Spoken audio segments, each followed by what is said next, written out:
Shalom. Selamat pagi. Bagaimana kabarnya? Puji Tuhan. Pada pagi hari ini, mari kita serahkan hidup kita dalam tangan kasih Tuhan. Namun sebelumnya kita berdoa terlebih dahulu. Tuhan, kami bersyukur Tuhan atas kasih pertolongan dalam kehidupan kami. Di pagi hari yang indah ini Tuhan, Engkau sudah menolong dan sudah memberkati kami. Sehingga saat ini Tuhan kami ada sebagaimana kami ada. Semua karena kemurahan Tuhan dalam kehidupan kami. Dan tidak ada kekurangan satu apapun Tuhan. Nah saat ini Tuhan kami mau datang kepadamu lebih lagi. Biarlah Engkau Tuhan yang selalu ada bersama dengan kami. Dan kami mohon Tuhan hikmat-Mu dan kuasa Roh Kudus-Mu yang akan memenuhi kami pada pagi hari ini. Sehingga ibadah kami ini Tuhan berkenan di hati-Mu. Terima kasih Tuhan, terima kasih Yesus. Inilah kami Tuhan, inilah kerinduan kami. Kami serahkan di dalam tangan kanan-Mu. Hanya di dalam dan demi nama Tuhan Yesus kami berdoa dan mengucap syukur. Haleluya Yesus. Bapa yang setia.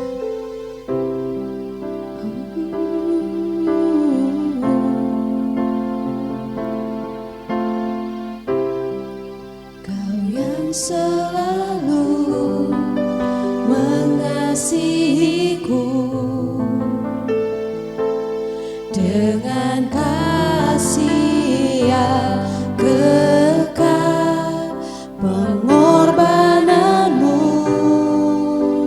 membuatku merasa berharga di matamu. Kau yang selalu menyayangiku dengan kasih yang sungguh. Kehadiranmu membuatku mengerti arti kehidupanku. Kau yang selalu mengasihiku dengan kasih yang kekal. Pengorbananmu membuatku merasa berharga di matamu. Kau yang selalu menyayangiku dengan kasih yang sungguh. Kehadiranmu membuatku mengerti arti kehadiranku. Kau Tuhan adalah Bapa yang setia, tiada sekalipun ku ditinggalkan. Penghiburan yang ku rindukan selalu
baik bagi kami Tuhan.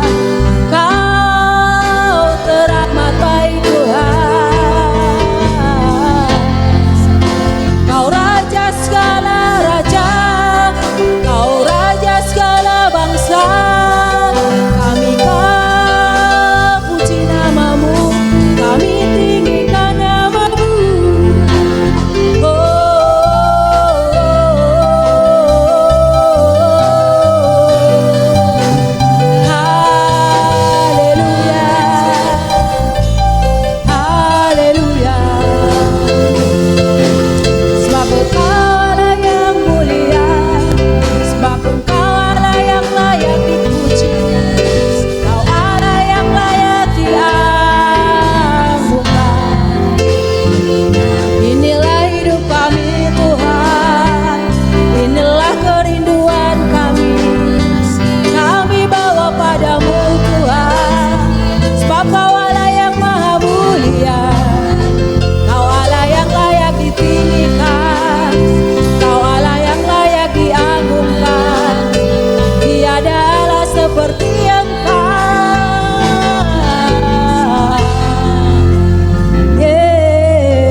Masuk dalam hati setiap kami ya Bapa. Urapi kami, biarlah roh-Mu menyala-nyala Tuhan, memenuhi setiap hati kami. Haleluya, haleluya, haleluya, haleluya, haleluya, haleluya. Jamah kami Tuhan, jamah kami, jamah kami Tuhan, jamah kami. Haleluya, penuhi hati kami ya Roh Kudus. Mari lebih lagi kami mau serahkan hidup kami ya Tuhan.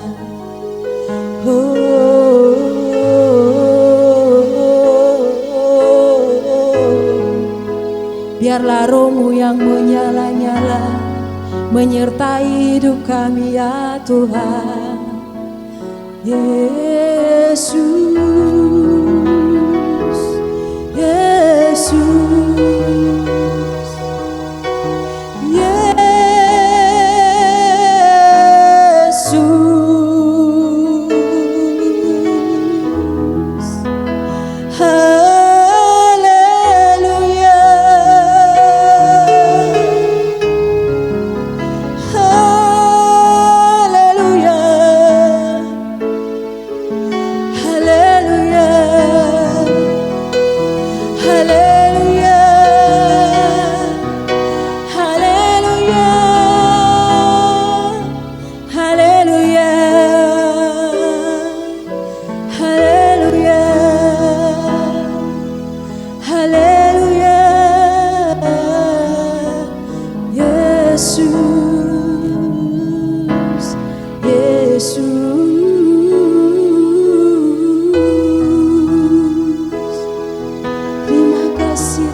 Terima kasih Roh Kudus, terima kasih.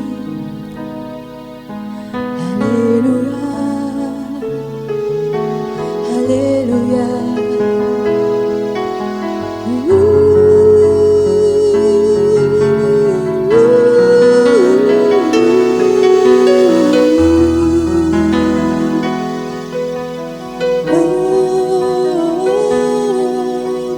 Terpujilah namamu Yesus, terpujilah namamu di atas segala-galanya. Haleluya, haleluya.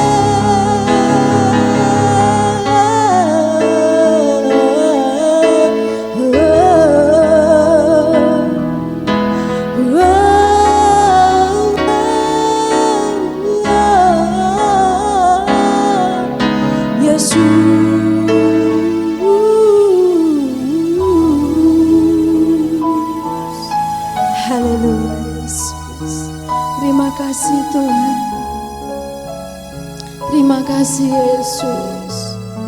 Kau sungguh baik dalam kehidupan kami.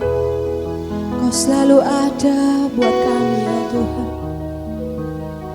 Kau Allah yang luar biasa. Kau Allah yang luar biasa. Haleluya Yesus. Haleluya Yesus. Hidupku adalah penyembah. Haleluya. Kami mau mengiringkan Tuhan.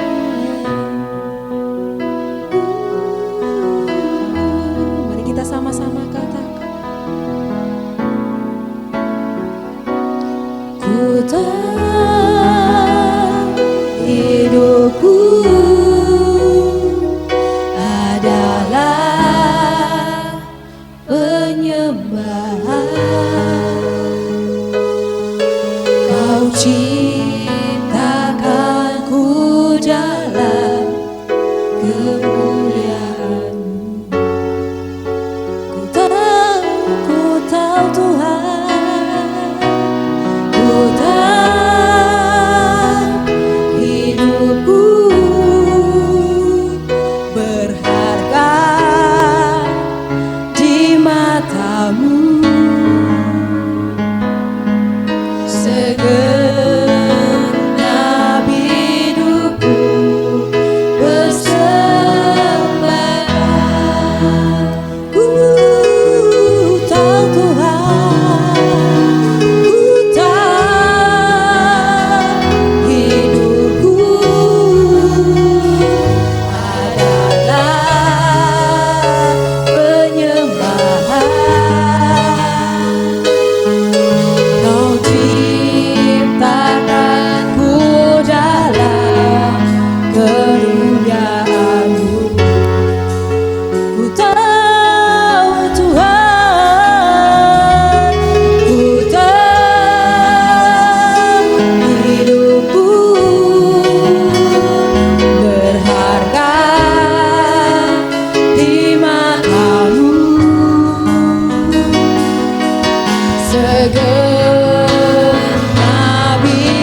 puji, hormat hanya bagimu Tuhan. Hanya di dalam dan demi nama Tuhan Yesus kami berdoa. Haleluya. Amin. Mari kita bangkit berdiri. Masih ada sukacita? Amin. Puji Tuhan. Kunaikkan syukurku. Kasih yang begitu besar, lebih kuat dari dosa. Haleluya.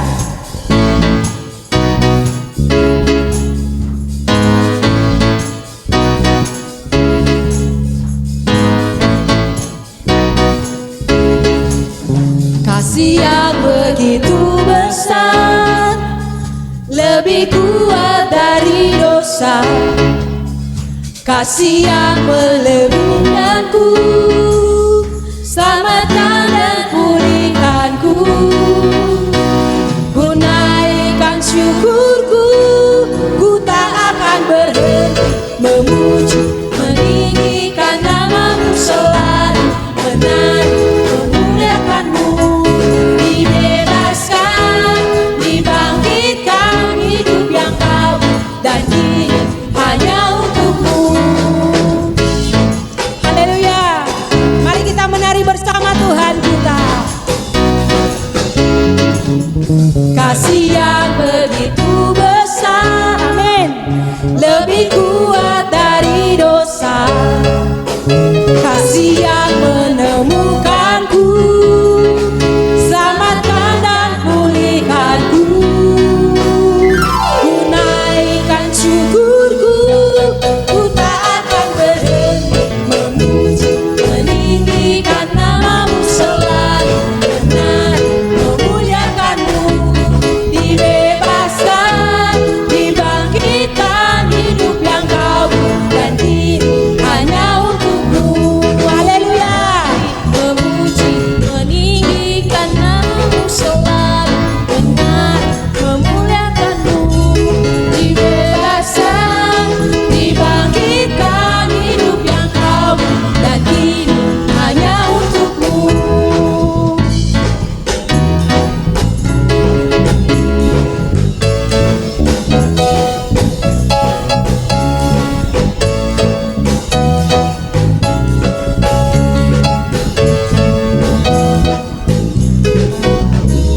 Ku naikkan syukurku, ku naikkan syukurku, ku naikkan syukurku, ku naikkan syukurku. Ku tak akan berhenti memuji, meninggikan namamu selalu, menari, memuliakanmu. Dibebaskan, dibangkitkan hidup yang baru, hanya untukmu. Tak berhenti memuji, meninggikan namamu selalu, menari, memuliakanmu. Dibebaskan, dibangkitkan hidup yang baru dan kini hanya untukmu. Takkan berhenti memuji, meninggikan namamu selalu, menari, memuliakanmu. Dibebaskan, dibangkitkan hidup yang baru dan kini hanya untukmu. Hidup yang baru dan kini hanya untukmu. Hidup yang baru dan kini hanya untukmu. Haleluya. Haleluya. Datanglah dan bertahta.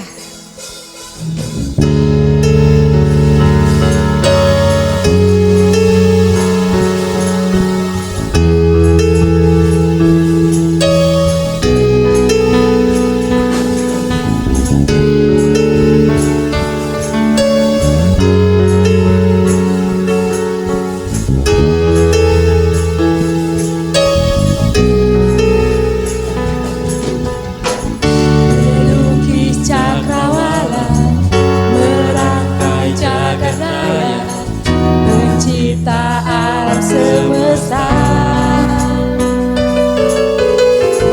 memilih kehidupan dan sanggup menyelamatkan. Dialah jalan kebenaran.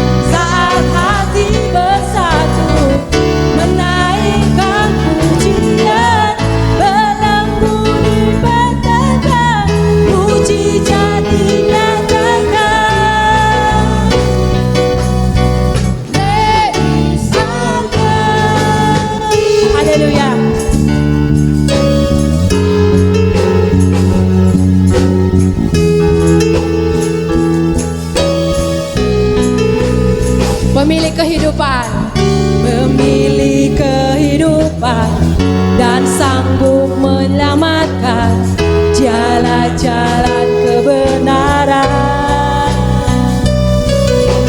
Kami rindukan kuasa lawatan, kebangkitan pasti terjadi. Oh, oh, oh. Datanglah dan berkata, kuat dan berkuasa, saat hati bersatu menaikkan pujian, berlagu dikatakan mujizat dinyatakan. Tenis akan. Haleluya.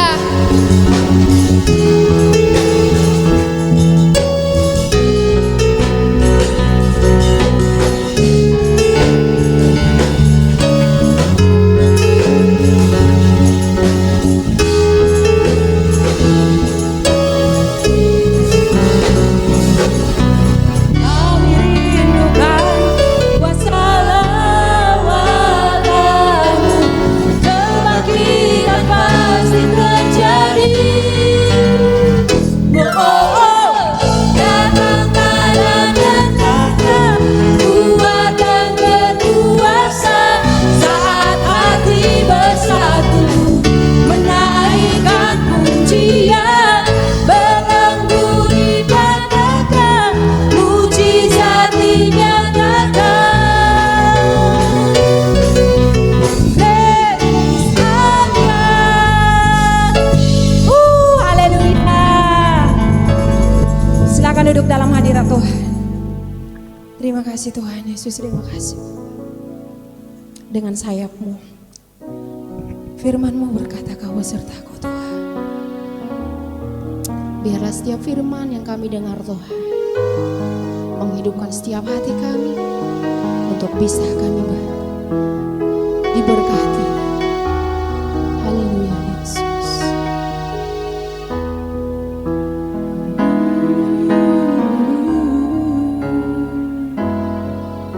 Mari kita sama-sama katakan, haleluya Yesus. Firman-Mu berkata, Kau besertaku. Amin Tuhan. Maka kuat roh dan jiwaku. Tangan-Mu Tuhan selalu ku nantikan. Di setiap langkah ku percaya, firman-Mu berkata, Kau besertaku. Amin. Maka kuat roh dan jiwaku. Tangan-Mu Tuhan selalu ku nantikan. Di setiap langkah ku percaya, dengan sayap-Mu ku akan terbang tinggi. Di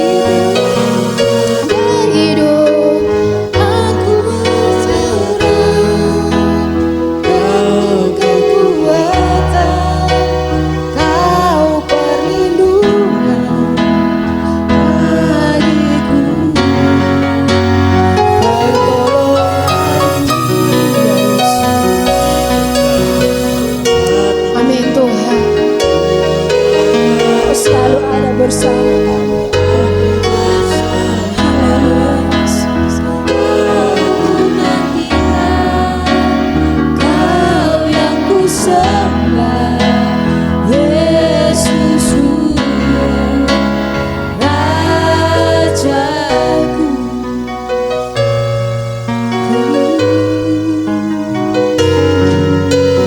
Firman-Mu berkata, Kau besertaku.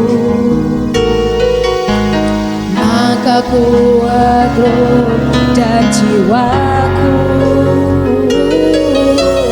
Tangan-Mu Tuhan selalu ku nantikan.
segala kasih karunia-Mu, anugerah-Mu, berkat-Mu, rahmat kasih karunia Tuhan yang Tuhan curahkan bagi kami semua. Dan bersyukur Tuhan pada pagi hari ini kami boleh ada, untuk kami boleh memuji, menyembah, meninggikan dan mengagungkan nama-Mu. Dan biarlah kiranya kasih anugerah Tuhan semakin dicurahkan bagi kami semua. Bapa, berbicaralah pagi hari ini kepada setiap kami Tuhan, dan buat kami mengerti, kami menangkap setiap pesan-pesan Tuhan bagi kami semua. Tuhan, jamah seluruh kehidupan kami, juga jamah organ-organ tubuh kami yang kami gunakan untuk kami belajar firman Tuhan. Biar kiranya Tuhan, apa yang kami dengar, itulah yang harus kami dengar dari Tuhan. Maka semua yang tidak berasal daripada Tuhan, aku tolak, aku patahkan demi nama Tuhan Yesus Kristus. Terima kasih ya Bapak, terima kasih. Maka sekarang ya Tuhan, mari Engkau akan bekerja di tengah-tengah kami. Nyatakan isi hati-Mu kepada setiap kami, demi nama Tuhan Yesus Kristus. Terima kasih Bapa. Tutup bungkus kami semua dengan darah anak domba Allah. Jagai dengan pasukan malaikat-Mu, pagari dengan kasih setia dan tembok berapi-Mu, demi nama Tuhan Yesus Kristus. Dan sekarang kami siap untuk dididik, diajar oleh Tuhan, dan kami siap untuk melakukannya demi nama Tuhan Yesus Kristus. Haleluya. Kita semua yang siap katakan amin. Shalom. Puji Tuhan. Bapak Ibu Saudara yang kasih Tuhan, adalah hal yang sangat indah dan terindah bagi kita semua kalau pada pagi hari ini kita bisa dikumpulkan oleh Tuhan. Kita percaya semua karena anugerah Tuhan dan kemurahan Tuhan. Amin. Oleh sebab itu Bapak Ibu Saudara, mari sama-sama kita akan belajar firman Tuhan pada pagi hari ini, dan masih bertemakan mengenai gereja yang tidak tergoncangkan. Kita akan belajar dari kisah seorang lumpuh yang disembuhkan oleh Petrus yang tercatat di dalam Kisah Rasul pasal yang ketiga ayat 1 sampai dengan yang ke-10. Kita tidak akan membaca semuanya, tetapi ada bagian-bagian yang nanti kita pelajari, itu akan kita baca Bapak Ibu Saudara. Tetapi secara ringkas atau secara singkat Bapak Ibu Saudara, saya sampaikan bahwa ceritanya kira-kira bahwa pada setelah peristiwa Pentakosta, di mana semua murid-murid yang berkumpul di loteng Yerusalem itu berkumpul, mereka kepenuhan Roh Kudus, maka kemudian yang terjadi adalah bahwa mereka memberitakan Injil. Mereka berkumpul tiap-tiap hari untuk memecahkan roti dan berdoa bersama-sama. Nah, di satu ketika jam ke-9, itu dalam bahasa aslinya begitu, di ayat yang ke-1 itu kira-kira jam ke-9 mereka waktu sembahyangnya orang Yahudi, jam ke-9. Kalau saudara sepupu kita kan 5 kali, kalau mereka 9 kali. Jam ke-9 yaitu jam 3 petang, dalam versi bahasa Indonesia kita ditulis jam 3 petang, itu jam yang ke-9 untuk waktunya sembahyang orang Yahudi. Petrus dan Yohanes pergi ke bait suci. Lalu seperti yang firman Tuhan katakan, di situ ada seorang lumpuh yang tiap-tiap hari selalu digotong untuk meminta sedekah di sana gitu ya. Dan singkat cerita, kemudian ketika Petrus dan Yohanes ketemu, kemudian diulurkan tangannya, dibantu untuk berdiri, dan kemudian sembuhlah si lumpuh itu, dan kemudian melonjak-lonjak memuji Tuhan di bait suci itu. Nah, itu kira-kira singkat ceritanya begitu Bapak Ibu Saudara. Nah, lalu apa yang Tuhan mau sampaikan kepada kita terkait dengan gereja yang tidak tergoncangkan? Yang pertama Bapak Ibu Saudara, mari kita baca di dalam ayat yang kedua sampai dengan yang kelima. Ayat 2 sampai 5. Di situ ada seorang laki-laki yang lumpuh sejak lahirnya sehingga ia harus diusung.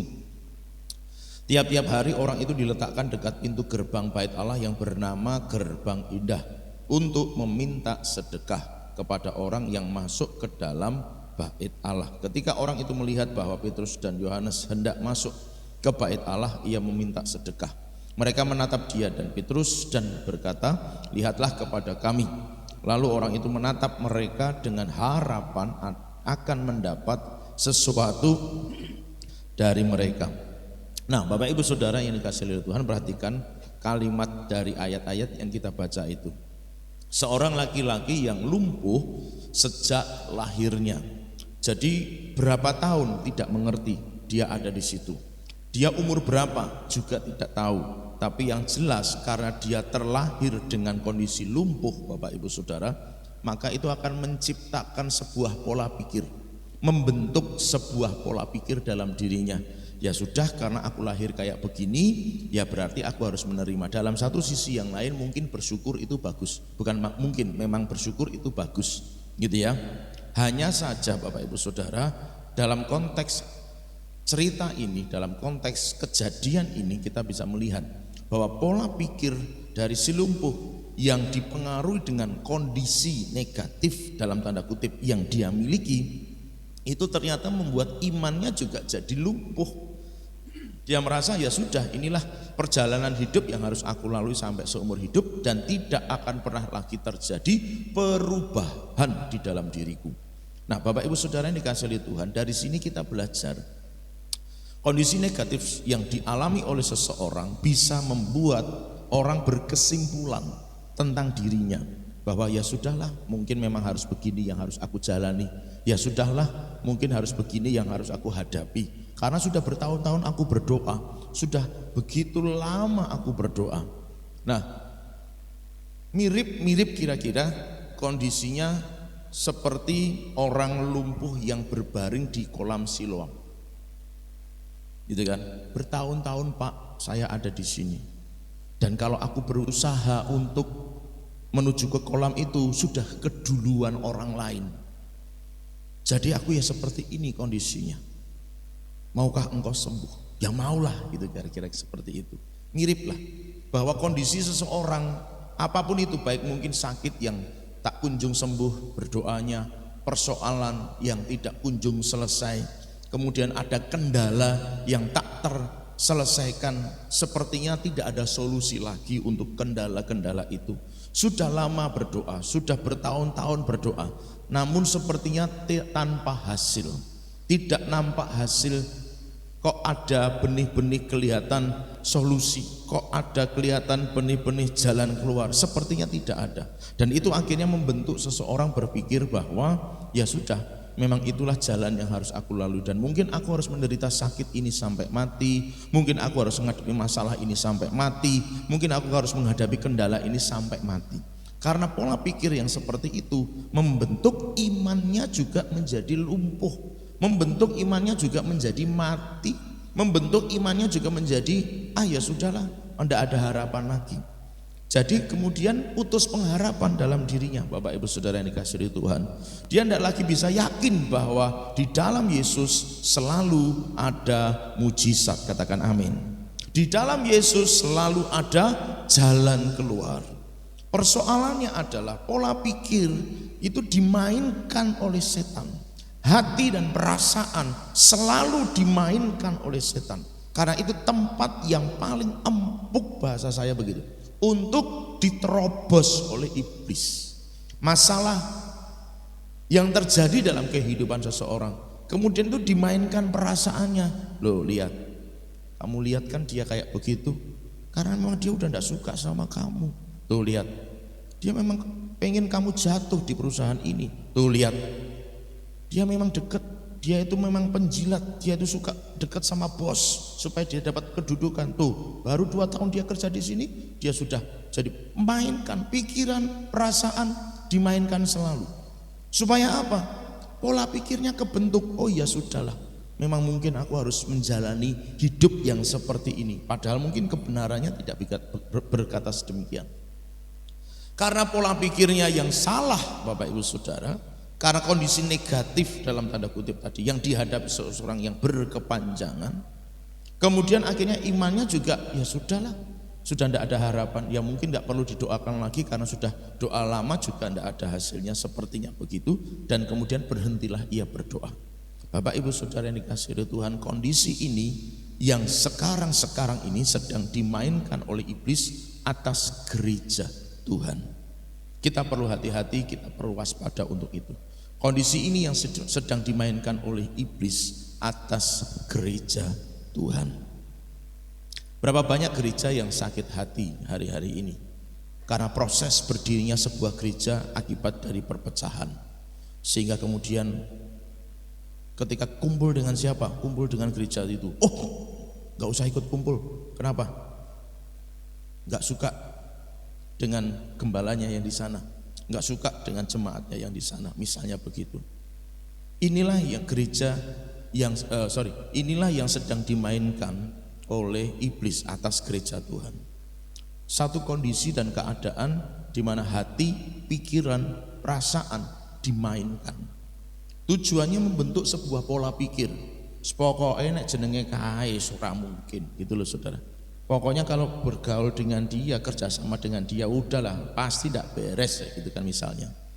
Sehingga kemudian membuat seseorang juga menjadi tidak lagi berdoa. Atau misalnya Bapak Ibu Saudara, akibat hal-hal masalah yang terjadi pada gereja, adanya hal-hal lain gitu ya Bapak Ibu Saudara yang terjadi pada gereja Tuhan. Sudah lama bergumul gitu kan.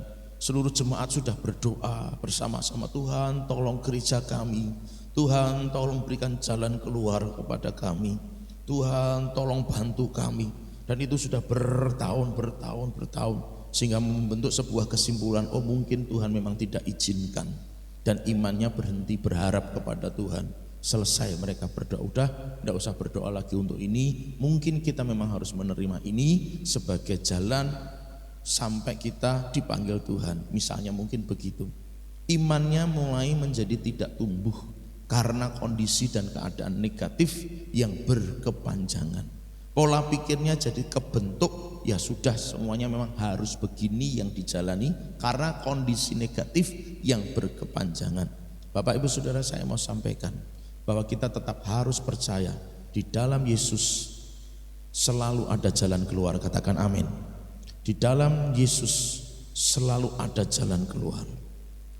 Ada lagu yang berkata, Yesus Anak domba Allah, juru selamat umat manusia. Yesus tabib yang ajaib, dia menyembuhkan. Itu aku agak lupa, saya agak lupa. Untuk masalahku, untuk masalahmu, untuk masalah kita semua, gitu kan saudara. Nah itu lagunya saya sudah terlalu lama tidak dinyanyikan jadi lupa. Nah Bapak Ibu Saudara, tapi kalau kita mau belajar sungguh-sungguh percaya, walaupun itu ya pujian, tapi kalau kita yakin, kita meyakini berdasarkan apa yang ditulis di dalam Alkitab bahwa Yesus itu tetap sama dulu, sekarang, dan selamanya.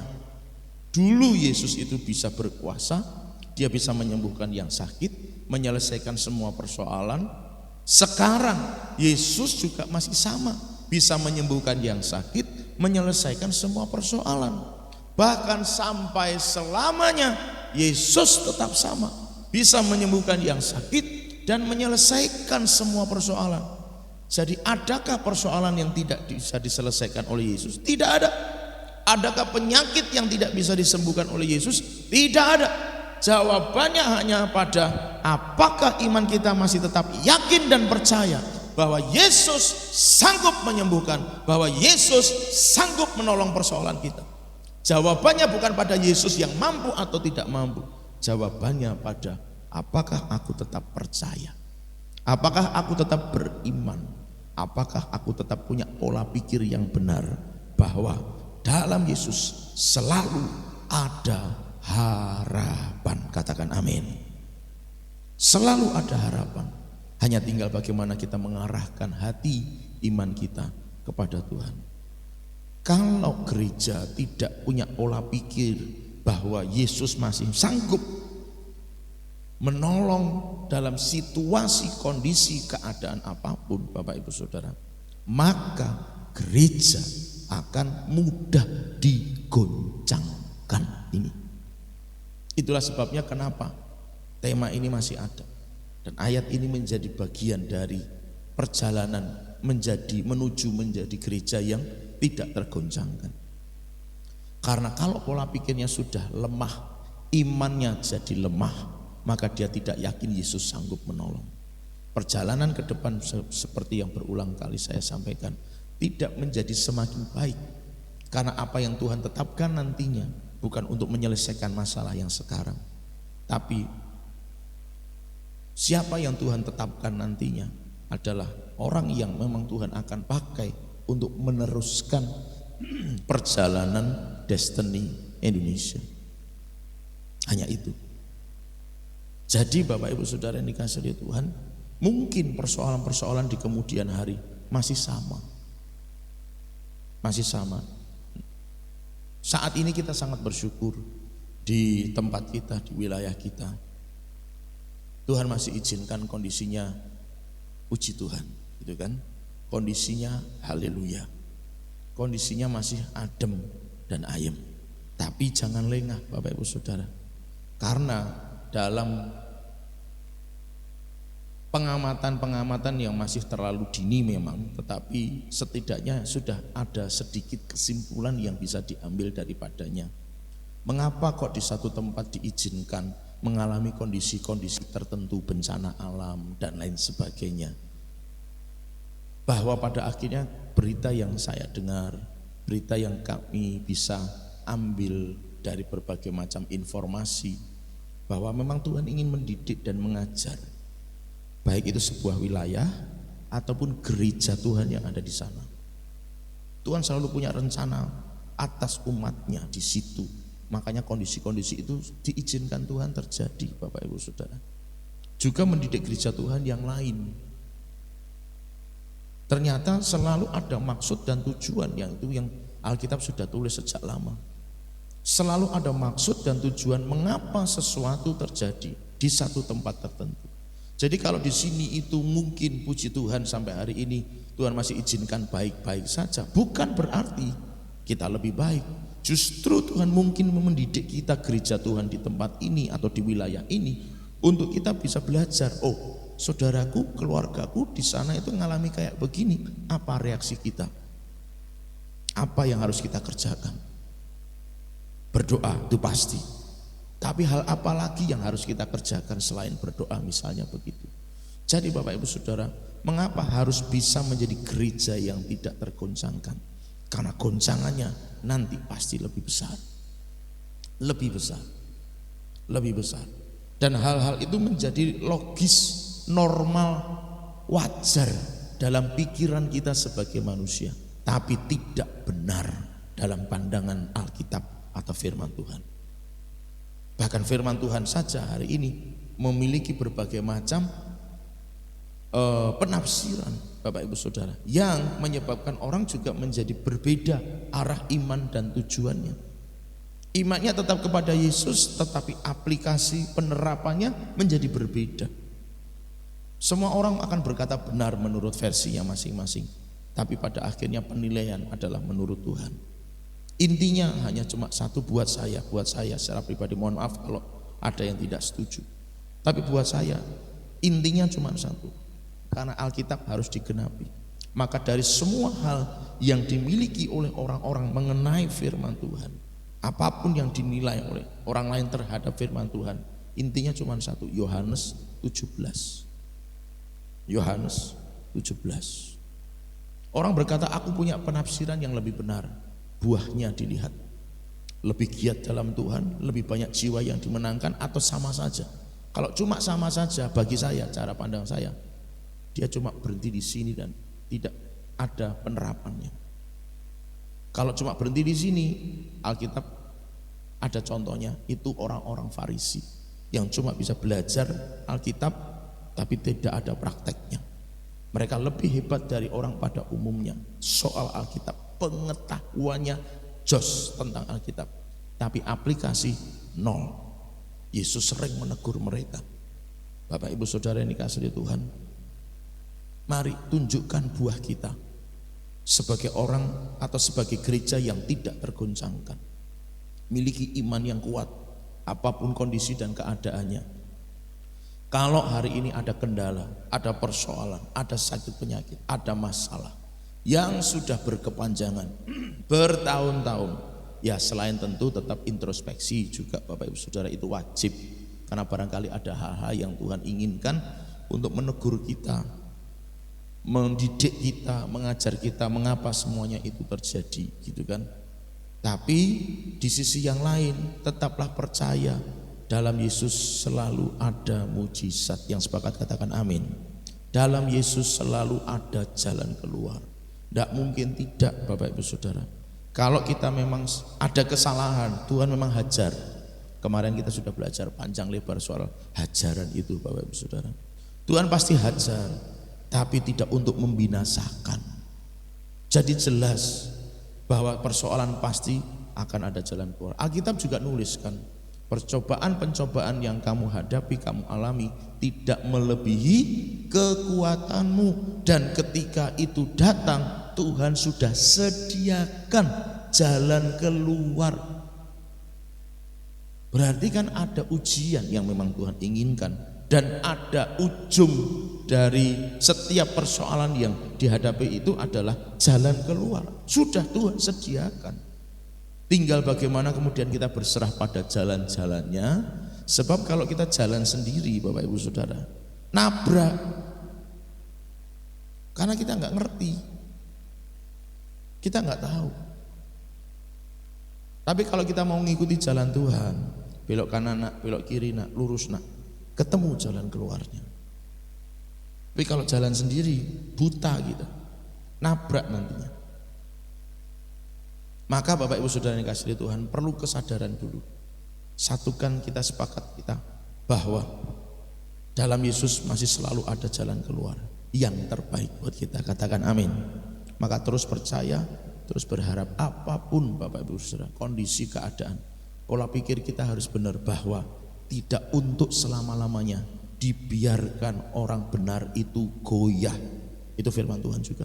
Dan tidak selama-lamanya dibiarkan anak cucunya meminta-minta. Berarti bagaimana janji Tuhan? Tidak selamanya kan. Pasti ada ujung yang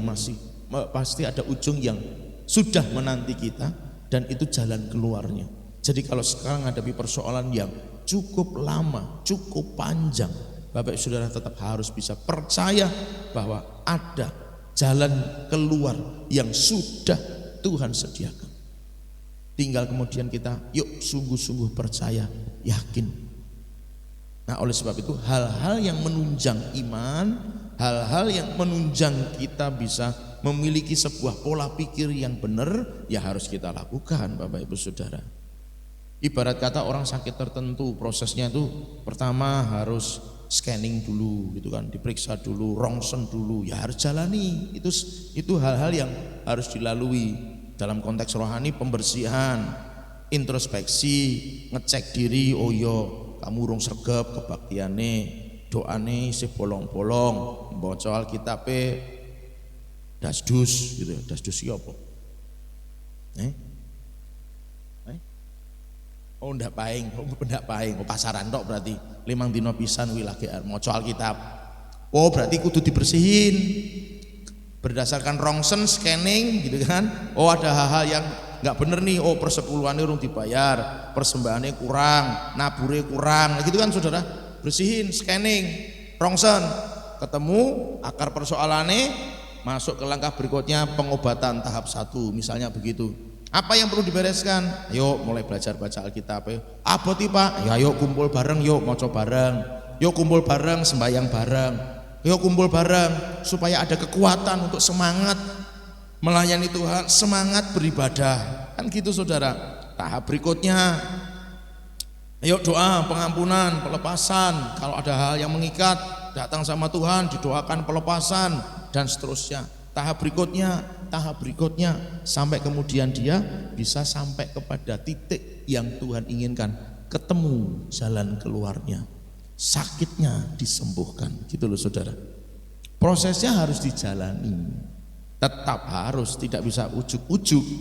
Ya dalam kasus-kasus tertentu mujizat Tuhan kerjakan, pasti, dan itu selalu ada mujizat. Tapi proses menuju ke sana kadang-kadang juga Tuhan minta Bapak Ibu Saudara. Ada orang disembuhkan secara ajaib, sembuh, tapi tetap saja jadi malas ke gereja. Bukan jadi, tetap malas ke gereja, tetap malas baca Alkitab, tetap malas persekutuan. Ya itu namanya kan tidak baik gitu kan Saudara. Jadi yang harus tertanam hari ini dalam hidup kita adalah tidak selamanya dibiarkan orang benar itu goyah, tidak selamanya anak cucunya minta-minta roti. Itu firman Tuhan dalam Mazmur. Pencobaan yang kamu alami, pencobaan yang biasa dalam Korintus, tidak melebihi kekuatan. Jadi saudara jangan merasa Tuhan berat sekali rasanya. Memang berat, tapi engkau tetap bisa menanggungnya, karena itu tidak akan melebihi kekuatan. Tuhan tahu porsi saudara dan saya, berapa kintal kita bisa menanggung beban itu. Jadi kalau itu masalah datang, persoalan datang, Tuhan tahu Anda sanggup, Anda mampu. Jadi santai saja. Kasih tahu kanan kiri, katakan santai saja. Walau memang kemeringat saudara, karo ngeden-ngeden gitu kan. Mabuk teram, ning iso kok. Gitu loh saudara. Sing penting tetap yakin Tuhan bersama kita. Amin. Di ujungnya sudah Tuhan sediakan jalan keluar. Di ujungnya Tuhan sediakan sudah penyelesaian persoalan atas yang kita hadapi. Jadi saudara tetap berjalan dalam kehendak Tuhan. Nah yang berikutnya Bapak Ibu Saudara, ayat yang ke-7b dan 8. Seketika itu juga kuatlah kaki dan mata kaki orang itu. Ia melonjak berdiri lalu berjalan kian kemari dan mengikuti mereka dalam bait Allah, berjalan dan melompat-lompat serta memuji Allah. Bapak Ibu Saudara, untuk menjadi gereja yang tidak tergoncangkan, kita juga perlu sadar, yang membuat orang lumpuh ini berjalan Petrus, bukan. Yohanes, bukan.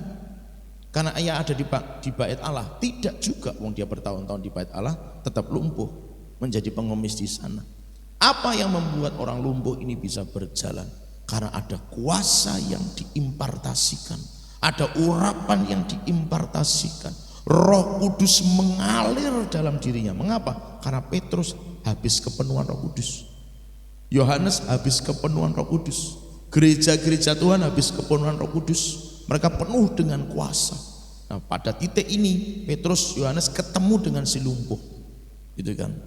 Waktu dia ulurkan tangan itu, mengalirlah kuasa, mengalirlah urapan, mengalirlah Roh Kudus kepada orang lumpuh itu.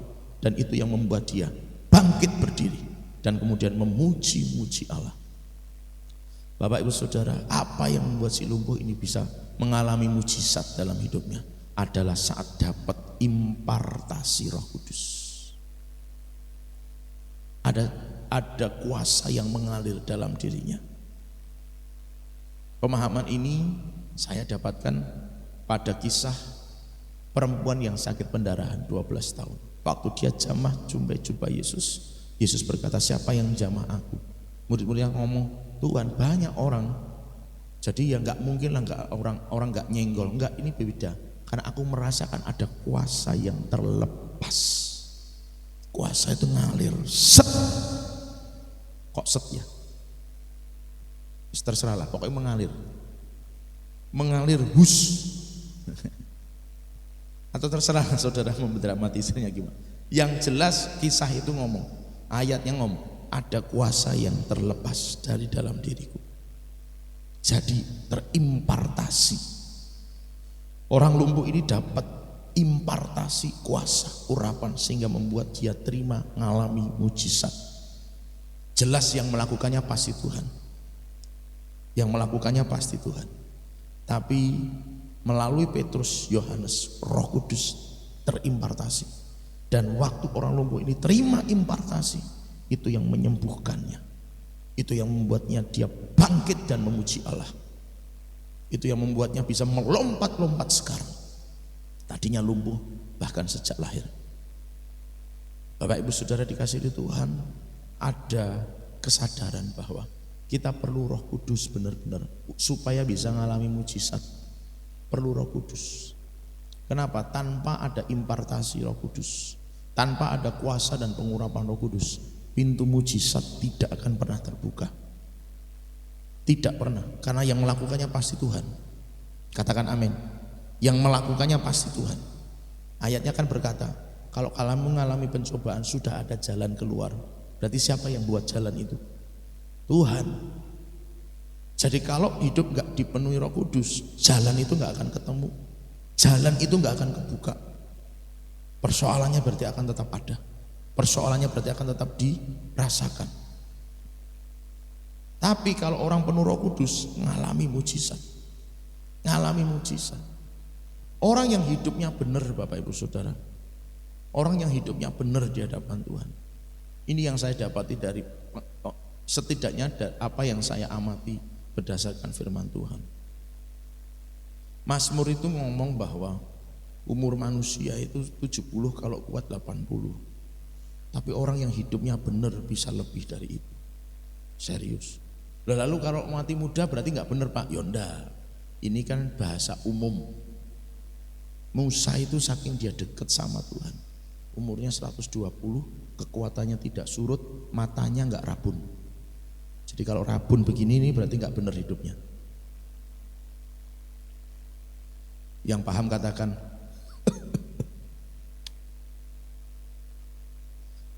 Saudaraku yang dikasihi Tuhan, saya sangat percaya Yesus itu hidupnya benar. Tubuhnya tidak mengandung dosa. Tidak ada sakit penyakit dalam tubuhnya. Yang membuat sakit itu bersarang apa? Dosa. Tubuh yang sudah mengandung dosa rentan keserang sakit penyakit. Tapi tubuh tidak mengandung dosa tidak akan terserang sakit penyakit.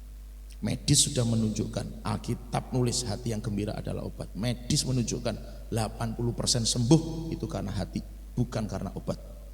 Jadi kalau hatinya gembira, seluruh kebenaran firman Tuhan tanpa cacat celah bisa dikerjakan. Tubuhnya pasti sehat.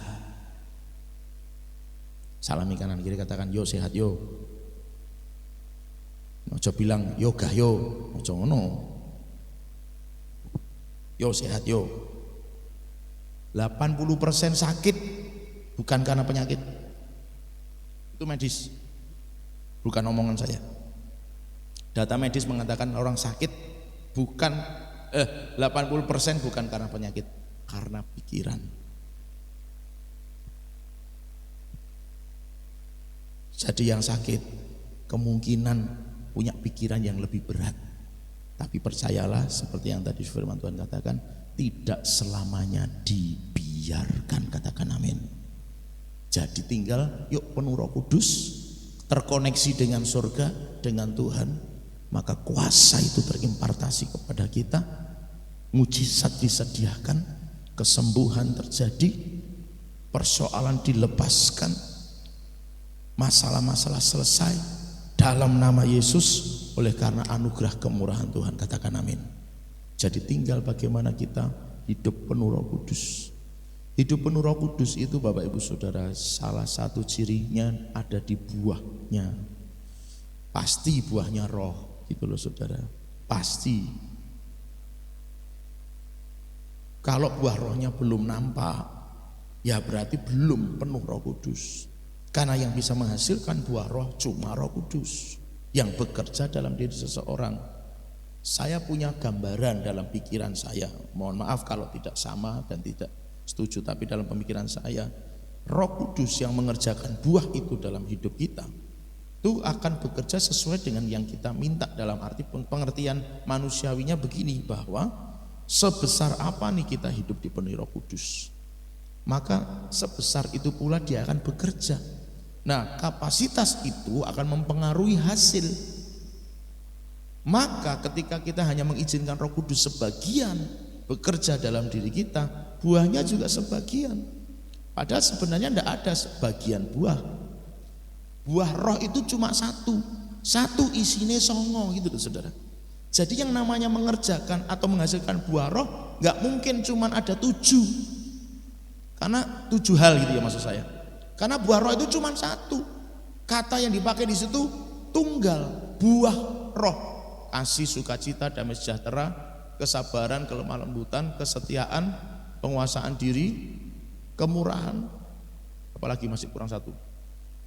Nah, 9 itu ada dalam 1 buah. Saya selalu pakai ilustrasi jeruk.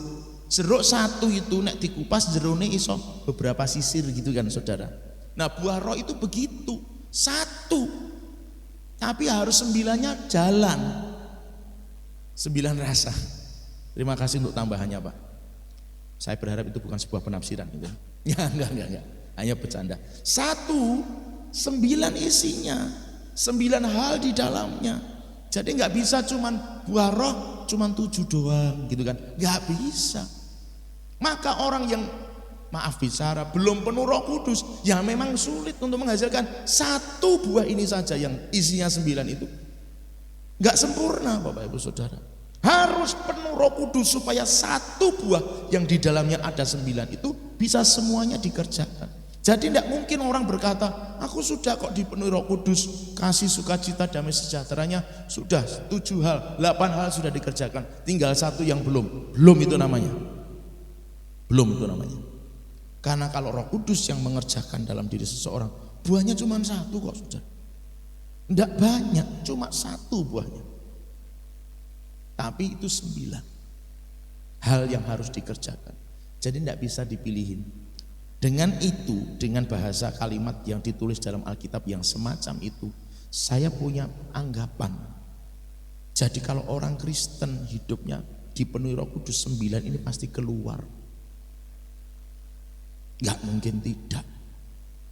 Jadi kalau masih ada yang lain yang belum nampak, belum dihasilkan, berarti ya belum maksimal kepenuhannya. Belum maksimal kepenuhannya. Jadi disinilah kesadaran kita tentang pentingnya penuh Roh Kudus. Nah sekarang begini, berdasarkan itu Alkitab pernah nulis sebuah cerita, walaupun ini mungkin buat beberapa orang hanya terlalu menghubung-hubungkan, tapi bagi saya sama, bahwa Yesus tidak mendapati buah pada sebuah pohon. Yesus langsung mengutuk, padahal Alkitab nulis di bagian Injil yang lain itu belum musim buah. Tapi waktu Yesus jalan tidak mendapati sebuah buah pada sebuah pohon, dikutuk pohon itu kering langsung. Ayat yang lain berkata kalau ranting tidak menghasilkan buah, potong, buang. Berdasarkan itu kemudian saya nyambungkan dengan buah roh. Orang Kristen yang tidak menghasilkan buah roh, potong, buang. Kejam mungkin, tapi bagi saya lebih baik kejam buat diri saya, supaya saya belajar menghasilkan buah daripada merasa sudah menghasilkan buah, baru 7 hal sudah menghasilkan buah, hidupnya santai, tapi di ujungnya beneran dipotong.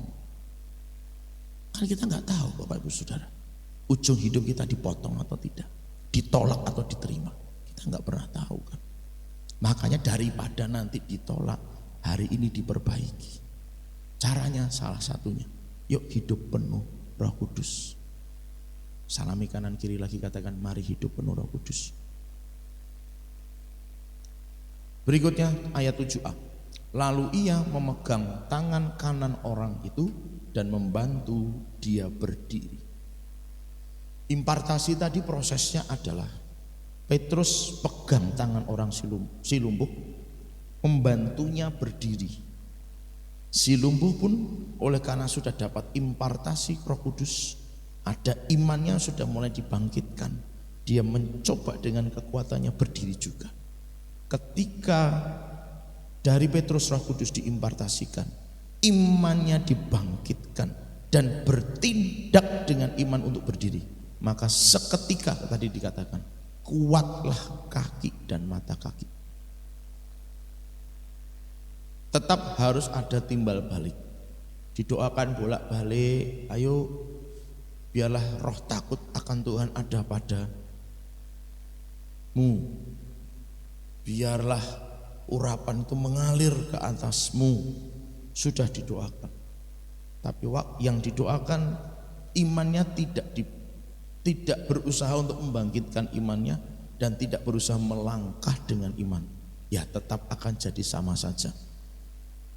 Intinya adalah yang sudah dapat Roh Kudus, penuh Roh Kudus, impartasikan.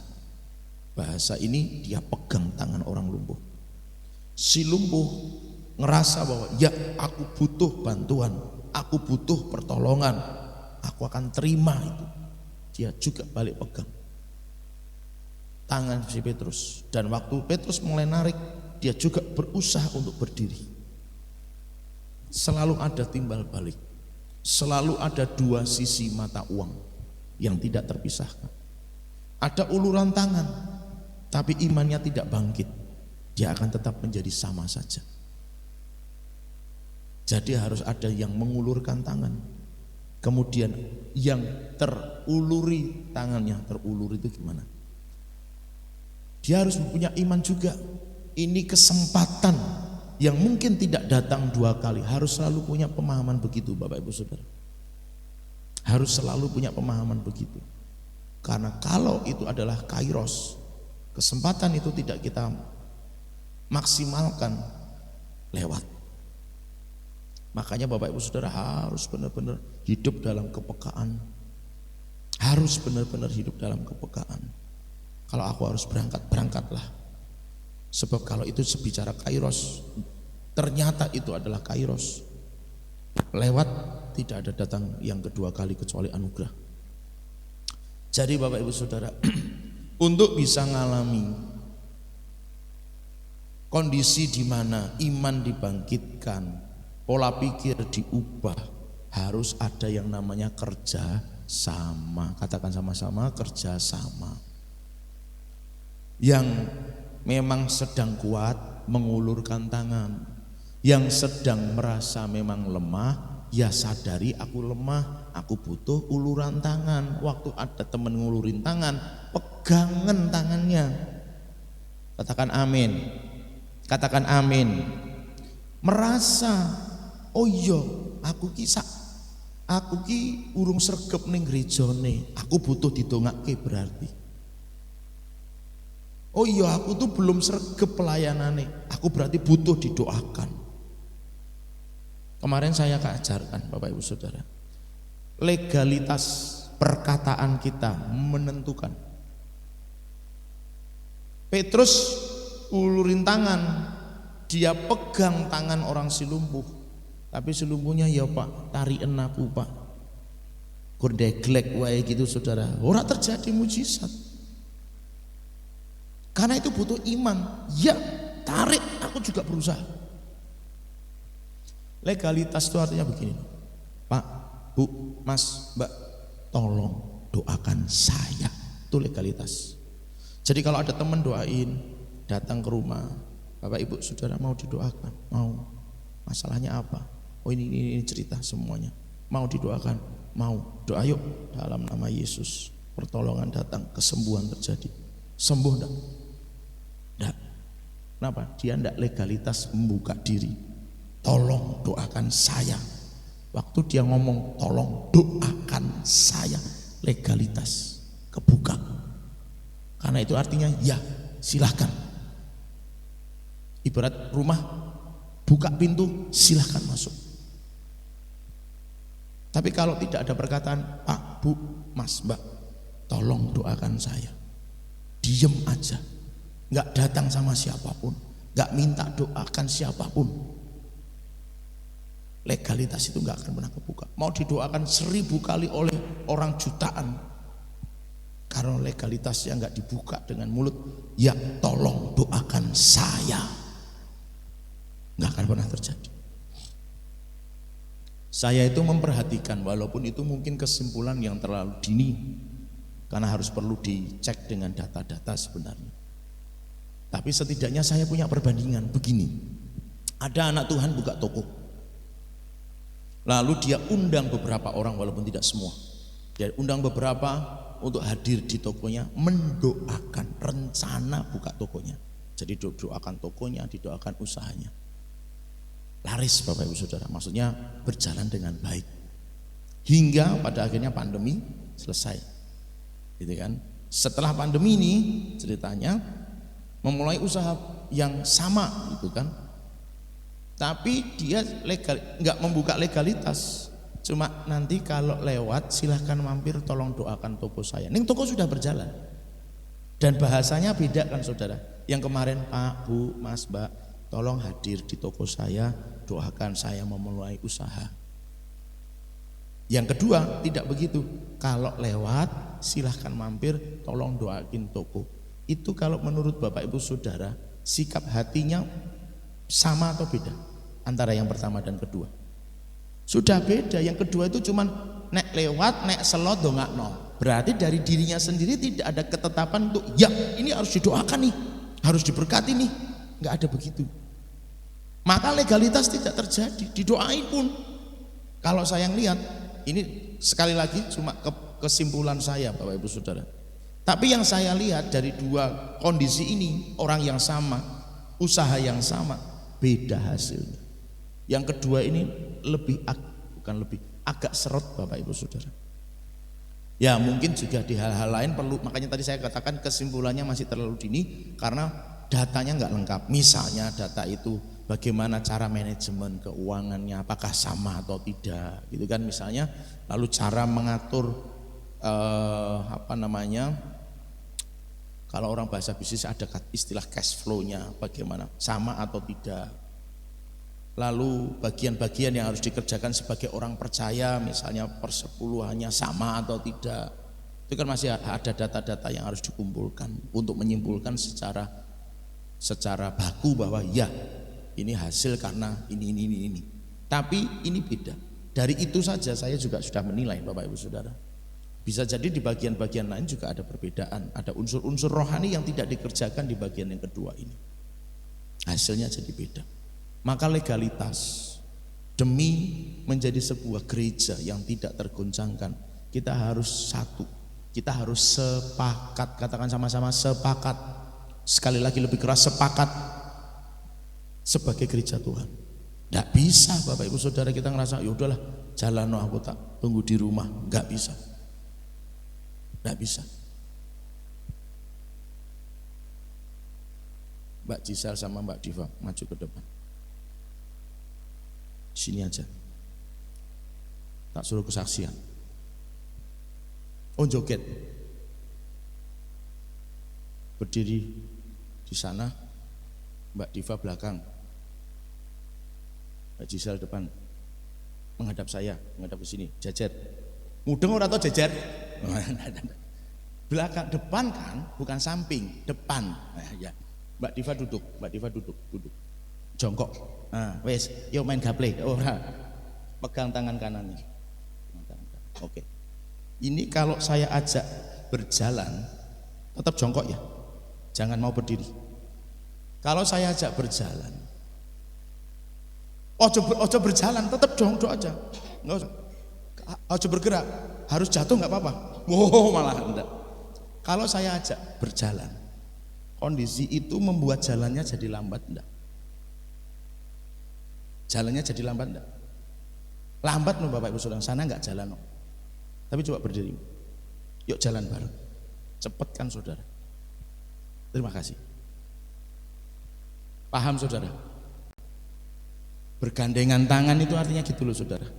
Nek dijak jalan, jalan bareng. Nek jak mandek bareng. Nek siji mlaku siji mandek, dodok, deprok, rajalan. Mlaku alon. Bagaimana kemudian kita memenuhi destiny Tuhan atas gereja, atas panggilan-panggilan yang diberikan masing-masing gereja. Ada gereja secara komunitas, gereja lokal tertentu mandek, nggak mau diajak bareng, kotanya nggak akan pernah maju. Gereja di gereja lokal ada jemaatnya ajak melaku bareng, siji dodok, serasah melu ngopo-ngopo, pokoknya kebaktian minggu cukup, rampung, selesai. Melakukannya alon Bapak Ibu Saudara. Fungsi ini jadi nggak bisa berjalan dengan baik. Berarti ada satu perkara paling tidak minimal kalau kita sebut itu adalah satu perkara di bagian ini, kita tidak taat sama firman. Ketidaktaatan adalah dosa. Itu jelas. Hukumnya selalu akan berkata seperti itu. Kenapa?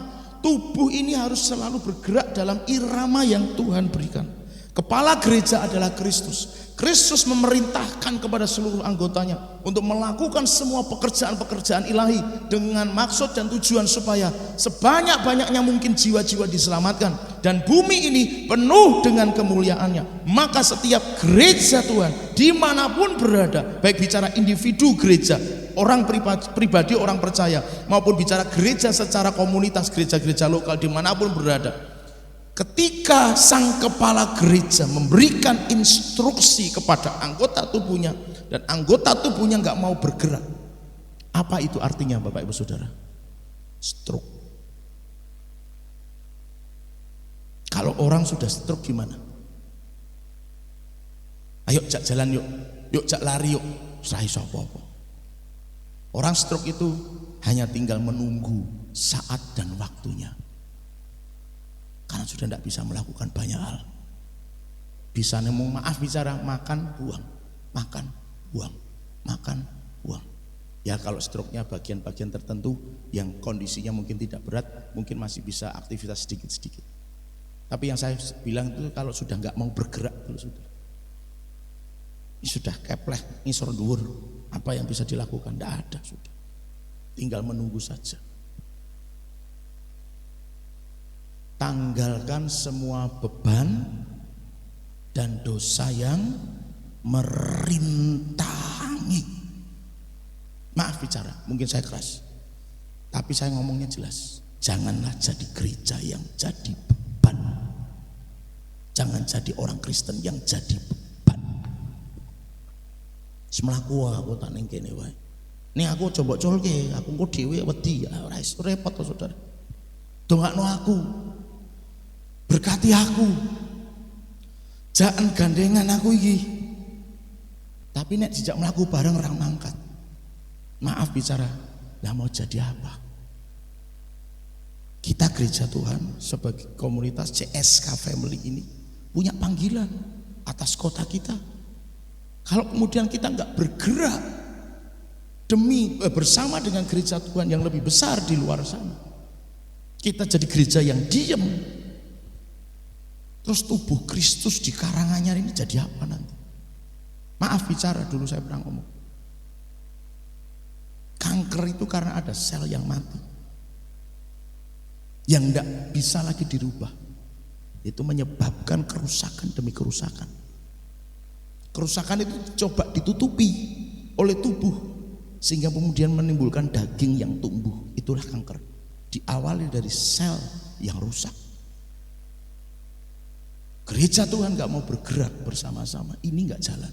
Ada satu titik, satu item firman yang tidak kita lakukan. Jangan sampai CSK Family jadi sel kanker. Katakan amin. Sekali lagi, yang percaya ngomong dengan keras, jangan sampai CSK Family jadi sel kanker. Katakan amin. Harus bergerak bersama supaya Karanganyar dimenangkan, Indonesia dimenangkan, seluruh bumi penuh kemuliaan Tuhan. Katakan amin. Harus bergerak bersama-sama. Waktu mereka ngulurin tangan, kita ngerasa aku butuh uluran, pegang tangannya, bangkitkan iman kita bersama, berdiri dengan iman walaupun dalam kondisi yang mungkin kemarin lumpuh. Berdiri dengan iman, kuasa itu mengalir, urapan itu sudah diberikan. Bangkit bersama hai gereja Tuhan. Ayo menangkan jiwa-jiwa. Maka semuanya harus bergerak. Semuanya harus bergerak. Mohon maaf, tolong bisa dipahami ini. Masukkan pemahaman itu di hati. Jangan di mulut yang akhirnya dibuang ke jamban. Jangan. Masukkan pemahaman itu di hati. Maaf bicara saya mungkin terlalu keras. Tapi kita sudah terlalu lama berdiam diri. Berdiam diri sudah terlalu lama. Ya kita kerja, kita sudah melakukan banyak hal. Tapi dalam hitungan Tuhan masih banyak yang berdiam diri. Ayo bergerak bersama-sama. Kan ada kendala, Pak saya terkendala ini loh Pak, fasilitas. Pak saya terkendala waktu. Pak saya terkendala pekerjaan. Lah kalau sadar ada kendala, tinggal tadi kan legalitasnya disampaikan. Bantu doa saya Pak, Bu, Mas, Mbak. Bantu doa saya. Yuk doakan, apa kendalanya? Butuh pekerjaan baru. Ayo doakan. Lah nanti waktu sudah terbuka jalan, semangat, kerjakan. Jangan lakur kaya ngono lah ya susah kaya ngono meneh, repot meneh, mati meneh, mandek meneh Saudara. Yang mengerti katakan amin. Jadi Bapak Ibu Saudara harus ada legalitas itu. Nah maka yang diuluri tangan harus sadar ini saatnya aku tetapkan iman, teguhkan iman, berdiri supaya impartasi itu berjalan dan mujizat terjadi. Jangan diam dan menyerah pada kendala dan persoalan, karena itulah yang harus diatasi supaya apa? Semuanya bisa berjalan. menuju destiny, menuju tujuan ilahi yang sudah Tuhan tetapkan. Jadi Bapak Ibu Saudara, ayo sungguh-sungguh kita mulai menyadari kita butuh banget itu. Kalau enggak gitu nanti kita jadi gereja yang sendirian kan. Gereja yang sendirian mudah dihancurkan. Tapi kalau gerejanya sepakat, gerejanya bisa bersatu, Roh Kudus bekerja, kita menjadi gereja yang luar biasa. Katakan amin. Itu harus kita pahami. Enggak bisa, enggak, sekarang ini situasinya enggak mungkin tidak Bapak Ibu Saudara.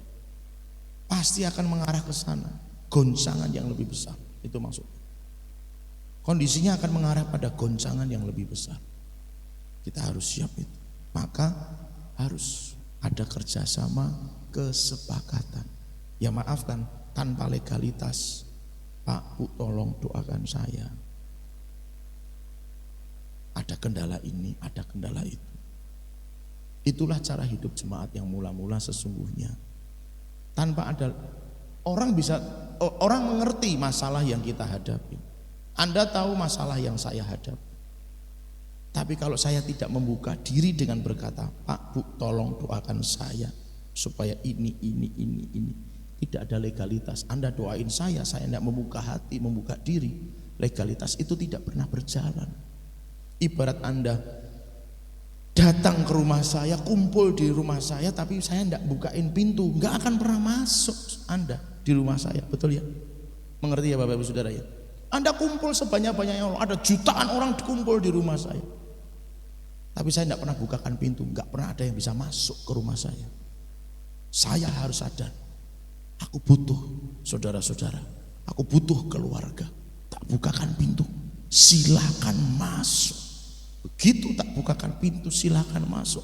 Masuk semuanya dalam hidup saya. Apa yang terjadi? Rumah saya penuh dengan blessing. Itu bayangannya gitu loh Bapak Ibu Saudara. Kalau tidak pernah ada legalitas, tidak pernah berjalan, tidak pernah terjadi. Jadi ayo, kalau memang ada kendala, sampaikan. Terserah saudara siapa yang percaya. Saudara seiman, keluarga kita. Panggil. Pak, bisa minta tolong datang ke rumah. Apa? Doain saya ada kendala ini. Beberapa kita harus sadar, aku kendala ini, kendala di waktu, kendala di fasilitas, kendala di ini. Ya walaupun tidak langsung doakan langsung dapat, ya mungkin tidak, karena Tuhan juga kepada masing-masing bisa menguji iman. Tapi legalitas sudah dibuka. Tinggal bagaimana gempurannya itu menghancurkan, menghalang, menghadang, penghambat yang ada. Itu sistem kerja yang dibuat Tuhan. Ingat kisah Ayub yang seringkali sudah saya pahami sebagai legalitas. Itu bloodline, kutuk yang diterima Ayub itu bloodline, garis darah. Ingat Alkitab nulis dengan jelas, dia bukan keturunan Israel. Kalau keturunan Israel, Tuhan pernah ngomong, yang jamah kamu, yang ngutuk kamu akan terkutuk, tapi yang berkati kamu tak berkati. Tapi dia Ayub bukan orang keturunan Israel. Berkat itu secara legalitas tidak semata-mata langsung turun. Maka waktu iblis izin, dalam bahasa Alkitabnya begitu, Tuhan perhatiin enggak Ayub? Oh iyalah, kabeh manusia sak donya tak perhatikan. Izin boleh enggak? Karena Ayub melakukan kehendak Tuhan, walau dia bukan umat Tuhan. Legalitas itu tidak ada. Makanya iblis ngomong sebanyak-banyaknya diizinkan Tuhan. Hanya satu yang tidak boleh, nyawa, karena nyawa bagiannya Tuhan. Iblis tidak berhak. Tapi orang yang ada dalam perlindungan Tuhan beda. Karena itu bicara legalitas. Garis darah. Jadi pahami Bapak Ibu Saudara. Maka harus selalu ada dalam lingkaran. Darah anak domba Allah yang sudah memeteraikan kita, itu menjadikan kita anak-anak Allah. Katakan amin. Seharusnya memang dalam konteks alur itu tadi, kita ini sudah terikat dengan Yesus Kristus. Perlindungannya sempurna. Lalu kenapa terjadi persoalan? Nah, persoalannya bukan di perlindungannya ini. Tapi di sini kita yang membuka celah atas hidup kita sendiri.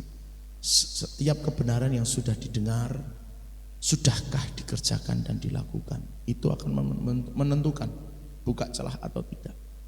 Jadi secara prinsip Bapak Ibu Saudara, mari sama-sama kita menyadari.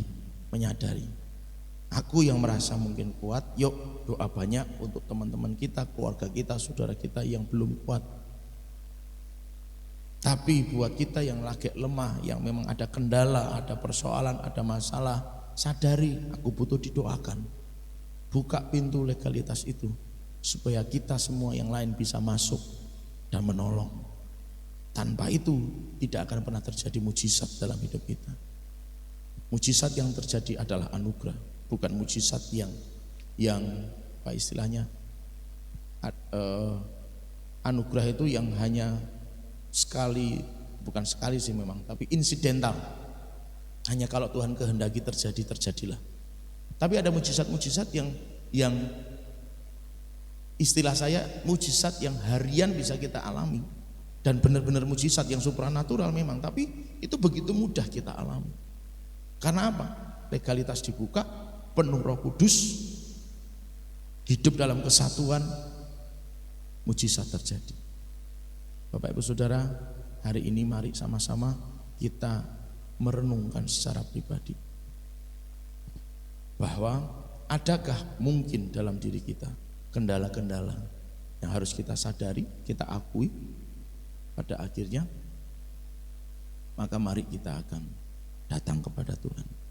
Biarlah perjamuan kudus ini akan membuat kita sadar bahwa hari ini aku butuh keluarga. Hari ini aku juga harus hidup dalam penuh Roh Kudus. Hari ini aku harus hidup dalam kebersamaan, kesatuan, agar mujizat itu semakin terjadi. Dan pada akhirnya itu akan membawa kita pada satu titik menjadi gereja yang tidak tergoncang. Mengalir kuasa dari tempat maha tinggi, Bapa kekal mulia, Kau hadir di sini, memulihkan hati, menyembuhkan yang terluka. Ku kan tenang bersamamu, Bapa.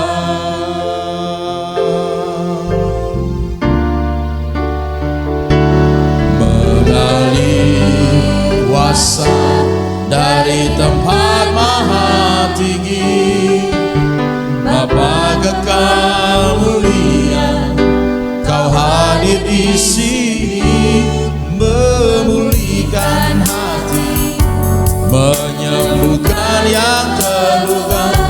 Ku kan tenang bersamamu, Bapa. Lagi katakan bersama. Di kuasa. Para pelayan perjamuan saya persilakan masuk di depan. Bapa kekal mulia, Kau hadir di sini. Dan sekarang dalam anugerah dan kemurahan-Mu yang besar, kami siap terima perjamuan